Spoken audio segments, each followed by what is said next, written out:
अस्सलामुअलैकुम एवरीवन, मैं और मेरा सपना चैनल में आपका बहुत बहुत स्वागत है। अच्छा जी, मेरे दिन की शुरुआत होती है फ़जर की नमाज़ से। नमाज़ मैंने पढ़ ली थी और जी बच्चों के लिए मैंने लंच की भी तैयारी कर ली थी। यहाँ देखिए इरफ़ान तैयार हो चुका है, नाश्ता भी कर लिया है और जी मज़े से टीवी देख रहा है। आपको लग रहा होगा ये इतनी आसानी से कैसे बैठा है, क्योंकि मैसेज आ गया था, बारिश हो रही थी बाहर बहुत तेज़, तो छुट्टी का मैसेज आ गया था कि आज बच्चों की छुट्टी है।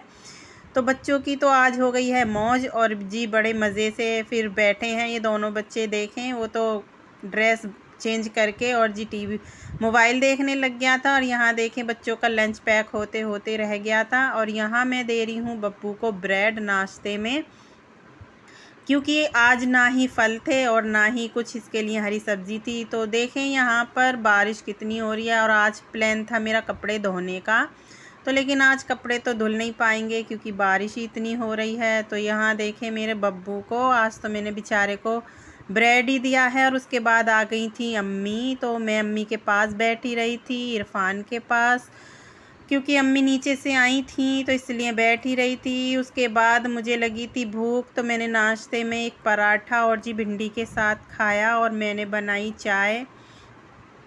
अच्छा जी, आपको मेरी वीडियो कैसी लगती हैं कमेंट करके ज़रूर से बताना। नए हैं तो मेरे चैनल को सब्सक्राइब करके जाना, मेरी वीडियो पसंद आती हैं तो लाइक करके जाना, क्योंकि आपका सपोर्ट मुझे बहुत आगे तक लेके जाएगा। और जी यहाँ हो चला था दोपहर का टाइम, मैंने सफाई भी कर ली थी और मैंने बच्चों को बिठा दिया था पढ़ने के लिए।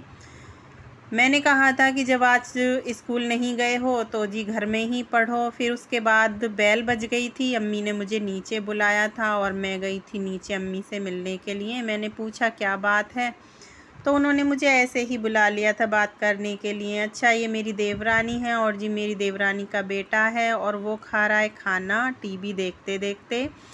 उसके बाद मैं गई थी मार्केट, मुझे याद आया कि बच्चों के लिए फ़ल लाने हैं, तो जी मैं मार्केट गई थी बच्चों के लिए फ़ल लेने के लिए।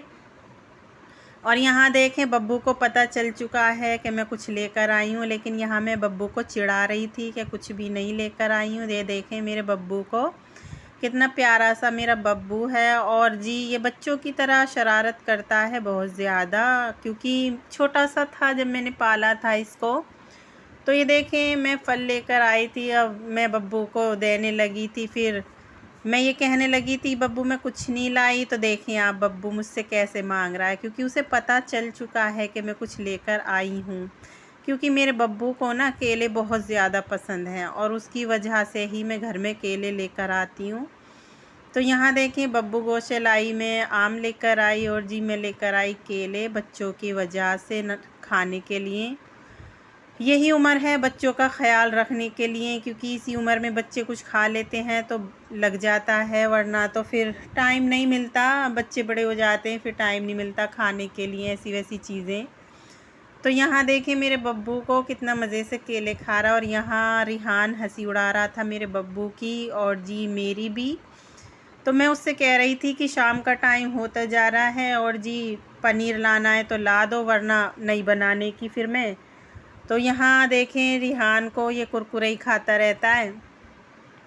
उसके बाद मैं रिहान को दे रही थी पैसे पनीर लाने के लिए, और यहाँ पर रिहान को मैं डांट भी रही थी फ़ोन की वजह से, फ़ोन नहीं छोड़ रहा था और ये बहुत ज़्यादा काम के लिए आलस करता है। तो यहाँ देखें कितना टाइम हो रहा था खाना बनाने के लिए और ये जाने को तैयार नहीं।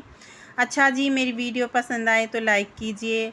और यहाँ देखें बब्बू को, बब्बू ने मेरा सारा सोफ़ा फाड़ दिया है, ये बब्बू बहुत गंदा बच्चा है। अच्छा जी, यहाँ पर देखें रिहान चल दिया है पनीर लेने के लिए।